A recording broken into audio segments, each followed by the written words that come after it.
June 4న వెల్లడి కానున్న AP ఎన్నికల ఫలితాలపై dot news exclusive minute to minute live coverage don't miss. నమస్తే, వెల్కమ్ టు డాట్ న్యూస్. ప్రకృతి కూడా జగనే సీఎం అని పాట పాడుతోందా? ఎస్, అదే నిజం. రాష్ట్రానికి తొలకరి వర్షాలు ముందే వచ్చాయి. మలమలమాడే ఎండల్లోనూ పోలింగ్ రోజు చల్లటి ఆహ్లాదకర వాతావరణం. ఇవి దేనికి సంకేతం అంటే వైఎస్ జగన్మోహన్ రెడ్డిని మళ్లీ ముఖ్యమంత్రిగా గెలిపించడానికి అని పలువురు అభిప్రాయాలు వ్యక్తం చేస్తున్నారు. అవును, రాజన్న హయాంలోనూ అతని కుమారుడు జననేతగా పేరు సంపాదించుకున్న జగనన్న పాలనలో వర్షాలు సకాలంలో పడతాయని ఒక నమ్మకం ఏపీలో బలంగా బలపడింది.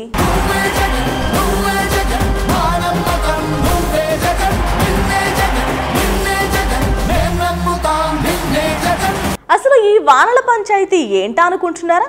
తొలకరి వానలు అన్నదాతలను తొందరగా పలకరిస్తే ఆ సంవత్సరం అంతా పంటలు సమృద్ధిగా పండుతాయనేది వాస్తవం.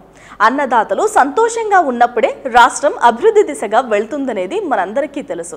మరి ఆ సందర్భం ఎప్పుడు ఉందంటే వైఎస్ రాజశేఖర్ రెడ్డి, వైఎస్ జగన్మోహన్ రెడ్డి ఆంధ్రప్రదేశ్కి ముఖ్యమంత్రులుగా ఉన్న సమయంలోనే అని ఇప్పటికీ తేలిపోయింది. అంటే ప్రకృతి కూడా ముఖ్యమంత్రిని డిసైడ్ చేస్తుందని ఇలా పలు సందర్భాల్లో ఇప్పటికే తెలిసింది. అయినా దివంగత ముఖ్యమంత్రి ఉమ్మడి ఏపీలోనూ రైతన్నలకు పెద్దపీట వేశారనేది వాస్తవం. మరి తన తండ్రి అడుగుజాడల్లోనే సీఎం జగన్ కూడా వైఎస్ఆర్ రైతు భరోసా, రైతన్న నేస్తం ఇలా రైతుల మేలు కోసం పలు పథకాలు ప్రవేశపెట్టి రైతుల గుండెల్లో రాజన్న తర్వాత చెరగని ముఖ్యమంత్రిగా ముద్ర వేసుకున్నారు.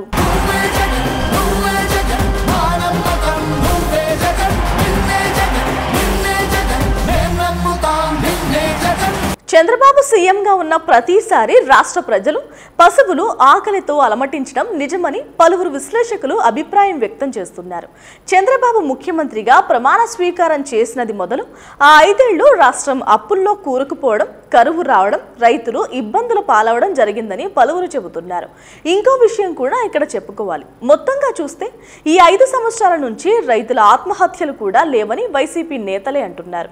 2014 సమయంలో ఎక్కువ సంఖ్యలో రైతులు ఆత్మహత్యలు చేసుకోవడం, రైతులకు రుణమాఫీ చేస్తానని హామీ ఇచ్చిన చంద్రబాబు రైతన్నలను చిన్న చూపు చూడడంతో వారికి చావే శరణం అనుకున్నారేమో. ఆ టైంలో వారు ఎక్కువ సంఖ్యలో మరణాలు నమోదయ్యాయని రాజకీయ విశ్లేషకులు అంటున్నారు.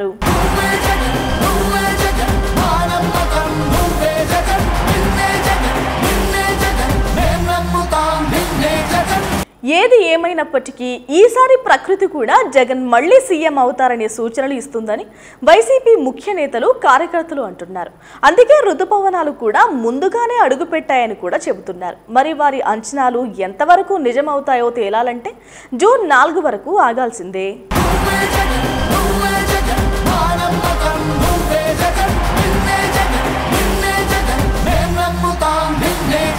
Please subscribe dot news.